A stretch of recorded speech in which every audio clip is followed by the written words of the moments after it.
Guys, this is Ozgirl, and today we will be looking at top 10 world-changing inventions you didn't know were Scottish.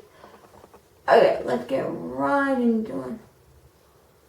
Country, but its impact on the global stage has been massive, particularly when it comes to inventions. With a population of only 5.47 million people, less than the population of Minnesota, you might be surprised to learn just how many inventions came from Scottish minds. Well-known Scottish inventors include Alexander Graham Bell, who invented the telephone, and Alexander Fleming, who discovered penicillin. But besides these two great Alexanders, Scotland has been home to much more than just the creation of haggis and bagpipes. This list is far from exhaustive but rounds up 10 of the best world-changing inventions that you might not have known were created by Scots. The toaster. I'm glad that was invented. Makes toasting toast so much easier than on the stove. This might seem hard to believe, but the electric toaster was actually invented before sliced bread hit the shelves. Sliced bread was introduced in 1928, but the first electric toaster arrived 35 years earlier in 1893. We have Scotsman Alan McMasters to thank for the toaster, which he called the Eclipse toaster. This original toaster only toasted one side of the bread though, so people had to flip the bread over manually halfway through. Initially, the toaster was not that successful due to electricity not being widespread at the time, and sliced bread having not been invented. It was also a challenge to develop a heating element that could sustain repeated high temperatures that wouldn't eventually burst into flames. This problem was solved in 1905 by Albert Marsh from Illinois, who created a filament wire with a nickel and chromium alloy. By 1913, toasters could toast both sides of the bread without the manual flip, and by 1921, a Minnesotan named Charles Strite created the pop-up toaster. The hypodermic syringe. Hypodermic syringes are one of the most important medical technologies ever developed. Attempts at intravenous injection go back to at least 1656, with experiments done by Renaissance man Christopher Wren. He was an architect, anatomist, astronomer, geometer, and mathematician physicist, and I don't know when he found time to sleep. Wren used a goose quill as a needle and an animal bladder as a syringe to inject dogs with opium. The first recognizable hypodermic syringe was developed by the Scottish physician Alexander Wood in 1853. Remarkably, a French surgeon named Charles Gabriel Pravas independently developed a similar invention in the same year. Large needles attached to tubing were used at this time, but both Wood and Pravas improved upon this design. Both men created a fine needle that fit onto a syringe, but there were differences. Pravas's syringe was made of silver and used a screw mechanism to inject the medicine. Wood's was more closely related to modern syringes as it was made of glass to see I'm glad that's been updated because that picture looks dangerous. and measure the contents, and used a plunger to inject the medicine.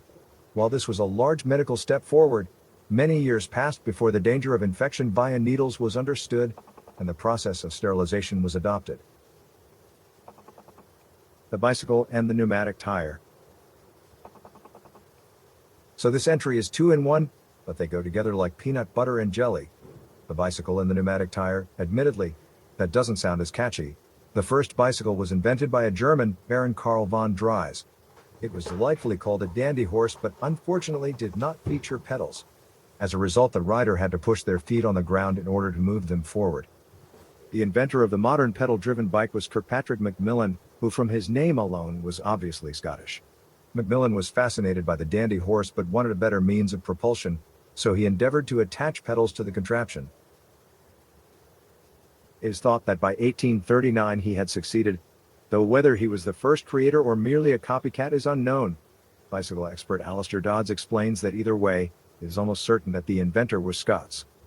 The first pneumatic tire was patented in 1845 by Scottish inventor Robert William Thomson, but it was never practically applied.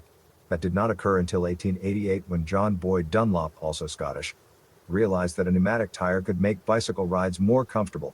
That name should be familiar to anyone who has bought car tires, as 3 brands dominate the market: Michelin, Goodyear, and Dunlop. ATMs. Multiple people Thank God for the ATM. attempted to create automated teller machines, or ATMs, during the 1960s, but the man who created the version we use today is James Goodfellow from Paisley. He considered a variety of solutions to ensure that only a verified customer could access money from a machine, including fingerprints. More on that next, voice recognition, and retinal patterns. All of these suggestions were discarded because of technical practicalities or cost. Goodfellow eventually designed a system with a machine-readable encrypted card and a personal identification number. The invention was patented in 1966, was installed nationwide soon after, and was so successful that it is now ubiquitous worldwide. Also, if you've been saying ATM machine and PIN number for your whole life, then you know now that it's just ATM and PIN, as the extra word at the end is redundant. Forensic fingerprinting. Life for criminals became much harder at the turn of the 20th century, thanks to Henry Faulds from North Ayrshire, who thought up forensic fingerprinting. While on an archaeological dig in Japan, he noticed fingerprints on ancient clay fragments. He became convinced that the pattern of ridges on a person's fingertips was unique and thus could aid the police in identifying criminals. Faulds had first-hand experience of the usefulness of fingerprinting when he assisted the Tokyo police in identifying a burglar. Faulds, From what I've seen on all the crime shows like SVU and all that, this is very helpful. published his research on the forensic possibilities of fingerprinting in Nature magazine in 1880 and sought the help of Charles Darwin, yes, as in the man who proposed the theory of evolution by natural selection, to get the idea off the ground. However, Darwin had no interest and passed the information on to Francis Galton. Galton published works on the idea starting with a paper in 1888, but failed to credit Faulds as the starting point for his research. As a result, Faulds never received the widespread recognition that he felt he deserved. The refrigerator. Food preservation, such as drying and fermenting, dates back to ancient times, maybe as early as 10,000 to 12,000. Out of all the ones I've seen so far on this list, I'm most grateful for the refrigerator. Years ago, according to some anthropologists, but change was in the air in 1755, when the Scottish professor and physician William Cullen created the first artificial refrigerator. Cullen used a pump to create a vacuum over a container of diethyl ether, and then heated the ether, thus absorbing the heat from the surrounding air and cooling the container. Cullen's experiment was purely scientific, though, and he did not pursue the practical application of his creation, but it was his research that provided the starting point for the commercialization of artificial refrigeration. Of course, the impact of refrigeration goes well beyond food storage. It's useful for anything that needs to be kept cold, and even allowed for the creation of towns and cities in previously inhospitably hot locations. Color photographs. You might know that Scotsman John Logie Baird was responsible for not only the television, but also for color television. But did you know that a Scotsman was also responsible for color photographs? In 1861, the mathematician James Clerk Maxwell created the foundation for all practical color processes, the three-color method. The first color photograph was of a tartan ribbon, very appropriate given that it was the experiment of a Scot, for one of Maxwell's lectures on color theory. Maxwell realized that all colors could be counterfeited to the human eye by mixing three colors. The actual picture taking was done by Thomas Sutton, who photographed the ribbon 3 times through red, blue, and green filters. When the images were combined into one composite photograph, the blend recreated the true color of the ribbon.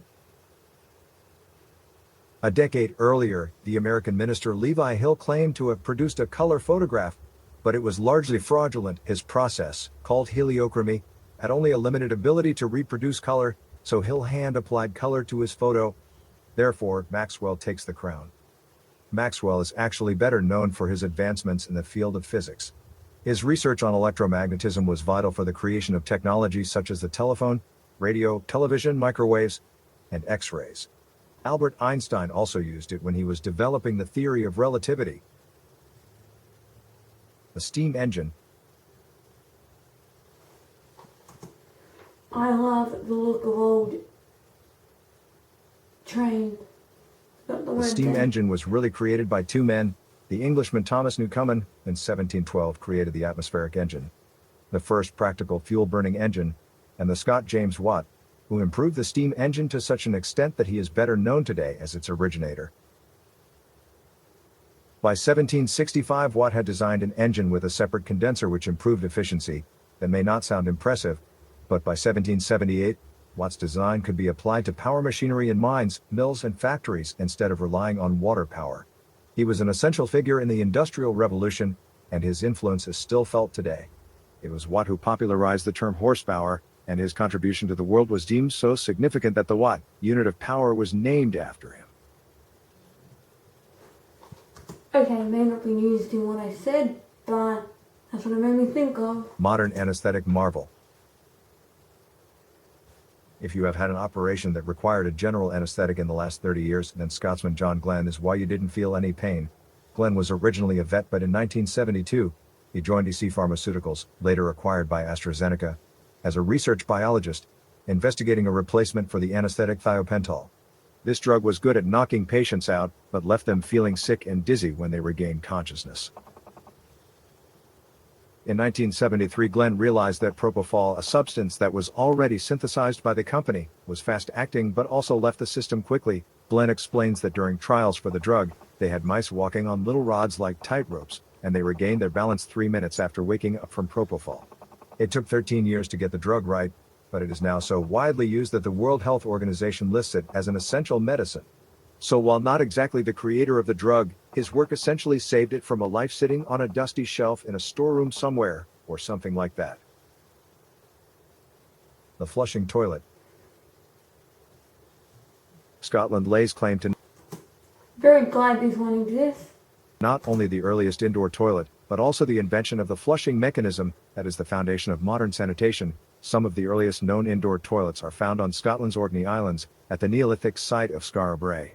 The stone huts of this 3000 BC village featured a very basic sewer system, where waste was flushed into a drain with pots of water. Even earlier, toilets in the Indus Valley region also included a pipe system to carry the soiled water away. But these early models required someone to manually pour water into the basin to flush. Contrary to popular belief, Thomas Crapper did not invent the flushing toilet, rather he was one of the leading manufacturers, who later modified what had already been invented. Instead, Englishman Sir John Harington, ancestor of Games of Thrones actor Kit Harington, is usually credited as the true inventor. While Harington's Renaissance-era toilet featured many of the trappings of the modern toilet, he unfortunately failed to solve the smell issue. The award for solving that problem goes to Edinburgh-born Alexander Cumming, who in 1775 developed and patented the S-bend to block out bad smells from the connecting sewers.